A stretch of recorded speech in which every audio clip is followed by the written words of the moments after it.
The first step in creating our reporting tool is to build the form. Here, the end user will input the parameters that they are interested in reviewing on the report. Before we get started, let's take a look at our data tables to see where the data is coming from that's going to populate the drop-down lists that will be on our form. First, I'm going to open up the states table. In the states table, we have a column for division name. Let me go ahead and sort these alphabetically. We can see that each state is assigned to a specific division within the United States. We have divisions like East, North, Central, and the Mid-Atlantic states, or the Mountain states, or the New England states, and so on. For our drop-down lists, we're going to use these division names from the states table to populate the selections. Let's go ahead and see where our years are going to come from. I'm going to close the states table, and I don't need to save any changes. And for the years, we're interested in when the products were ordered. I'm going to open up the orders table. I'll double-click on it to open it. And what we don't have is a column specifying the year that the order was placed. We only have the full order date. So we'll need to modify the order date to extract the year in order to generate our drop-down list. Let's go ahead and close the orders table. Now, in order to save time and to make sure that we stay consistent with the design of our database, what I want to do is repurpose one of our existing forms in order to create the sales by division form. Let's go ahead and find the main menu reports, and I'm going to right-click on it and say copy, and then I'm going to right-click anywhere in the navigation pane and say paste to paste in a copy. Let's go ahead and call this sales by division. Okay, now we have a duplicate of that form and I can start designing it. I'll right-click on it and go into Design View. First, I want to change the title. So I'll double-click on it and then highlight it and type in Sales by Division Comparison. Let's go ahead and delete all of the elements that we don't need for this form. I'll select all the buttons and this drop-down menu and this label, and I'll press the Delete key. Let's go ahead and start adding in the combo boxes that will allow our end users to identify what they want to see in the report. I'll come up to the Design tab, and in the Controls group, I'll choose the Combo Box tool. I'll come down here and click to add one. That'll start the Combo Box wizard, and it gives me two choices.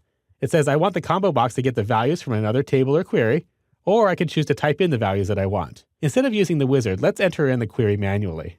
I'll press Escape on the keyboard to get out of the wizard. Now I'll go into the Data tab on the Property sheet and go into my row source. This will identify what displays when the user opens up the combo box. I'll click Build over here on the right, and that'll start the new query. Now this first one is going to identify our various divisions that we want to see on the report. So we saw that that's going to be in our states table. I'll select it and press Add. And then I can go ahead and close the Show Table window. And I'm going to go ahead and add the division name to my query. Now if I run it, we'll see that we have multiple instances of the same division. For instance, if I sort this alphabetically, we'll see that we have lots of instances of East, North, Central, and a couple instances of Mid-Atlantic. I want to make sure that I only see the unique values here. So let's go ahead and make that change. I'll go back into Design View, and in the property sheet for my query, and if you don't see it, I can click anywhere in this background of my query to change it to Query Properties here. I'm going to find the unique values and change its property to Yes. And if we view the data sheet, I'll see all of the unique division names that are present in my data. So this is what our combo box is going to look like. Go ahead and close out the query, and go ahead and save it when it asks. And there's our first combo box. Let's go ahead and add another one for the year selection. Again, I'll go to the Design tab, choose the Combo Box tool, and I'll click to add a combo box. Once again, I'll press Escape to get out of the wizard, and we'll build this query manually. On the Data tab of the Property sheet, I'll go to Row Source and click Build. Here, our years are going to be coming out of the Orders table. So I'll select Orders, say Add, and then close the Show Table window. Now, we saw a moment ago that we don't have a column that specifies the year. We need to actually modify the order date to extract the year. I'm going to go into this first column and right-click and choose Build to launch the Expression Builder. Here, I'm going to go ahead and find a function. So I'm going to drill into Functions, Built-in Functions, Date and Time, and if I scroll through here, I'll find a function called Year. I'll double-click on it to add it to the function up here at the top. The Year function is going to extract just the year from a date that I give it. So I'll click on the word Date, and now I'll supply it to the order date from our Orders table. In order to find it, I'll go into my database file. I'll expand that open, go into the Tables group, into the Orders group, and then double-click on Order Date. That'll apply the reference to the order date up here at the top. So now we're going to extract the year from our order date.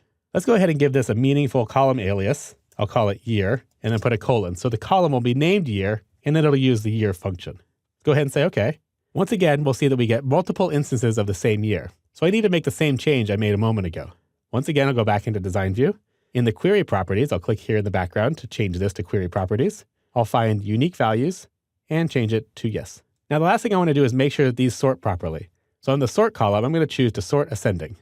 Let's run it one more time to check out the results. And I get one row for each year that's present in my sales data. The nice thing about generating with a query is that as my sales go on into 2015 and 2016, this query will automatically update and show in the combo boxes. Go back and close out the query, and we'll save the changes. And now I have a combo box for my division, and I have a combo box to select a state. Let's go ahead and clean this up a little bit. I'm going to drag and move these around with my arrow keys to space these out. I'm going to drag using these upper left-hand corner handles to move in the labels a little bit so they're closer to the box. For my division name, I'm going to make it a little bit wider. And let's go ahead and name these. I'll double-click on this first label and call it Division 1. I'll double-click on the second label and call it Year 1. Now I'm going to go ahead and copy these elements so that I can provide the entry points for the values that I want to compare against. I'll go ahead and select all of these.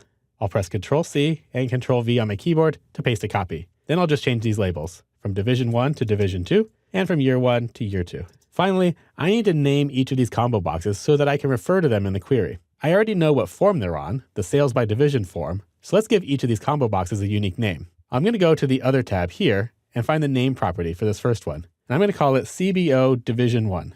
I'll go ahead and click on this first year here and give it a name CBO Year 1. This box down here is going to be named CBO Division 2. And this box over here is going to be CBO Year 2. Okay, so I think that's all we need for our form. Let's go ahead and check it out in Form View. And we should be able to see our drop-down list for each of our regions and have drop-down lists for each of our years. I can compare the Division 1 and Year 1 to a Division 2 and a Year 2. So now that our form is built and we've named our data collection points, we can start building the query that will handle the end user's request.